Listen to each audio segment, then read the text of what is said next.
Now, next up on the list, we got our first true turned up non-affiliate. Somebody who I call the neighborhood Crip liaison. Ralfy the Plug from the Stink Team. I like foreign whip crash and fucking bitches and getting dope. I don't know about you, but that's the type of shit I like. I like bust down pieces, orange chicken and big low. I don't know about you, but I can do this day and night. I like Glocks, I like Fins, I like Drakes, I keep hold. I don't know about you, but I ain't in jail, ain't finna fight. I don't drink, I don't party, I don't gamble, I'm getting old. Nigga run up on me, then you must don't want your life. Now, the reason why I call Ralfy the NAC liaison is because Ralfy be with these members. There's a caveat that comes to dipping your feet into some gang politics as a non-affiliate. You gotta be willing to take on whatever come with that shit, and we've seen Ralfy do that. But like I said, we've seen Ralfy with them members, from the Harlems to the Coast to the Hunnits. All the young dudes in the Stink Team right now got some heavy East Coast presence.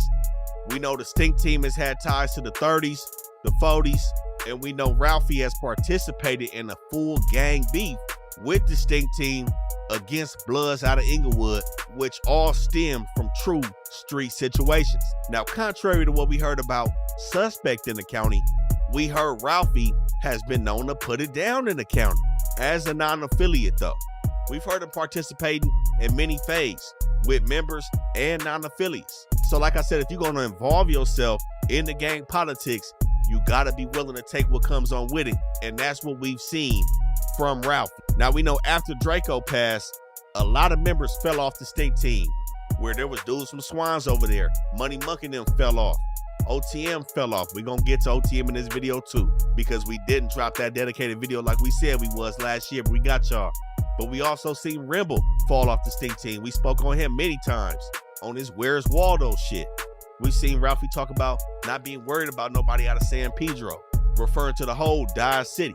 We've seen him also have beef with Big Sad. Again, these are sections and members that are affiliated. We've seen them question how Big Sad, as a Crip, could do a song with the Baby Stones when they be dissing Crips. And we know that Ralfy was one of the only people there on the Stink Team side participating in the rumble that cost his brother his life that night. And these are the factors that's led up to Ralfy still having respect in the city. Of course, he still got enemies, still got beef in the streets as a non-affiliate. But this is how it's gonna be as a non-affiliate if you involve yourself in the gang politics. Now, lately we see Ralfy on his executive tip with the music, trying to get these young dudes to fully revive the Stink Team. But a lot of them is still full-fledged gangbanging. Day 3, playaways. A lot's going over there on the east side, but Ralfy, neighborhood Crip liaison, still a non-affiliate.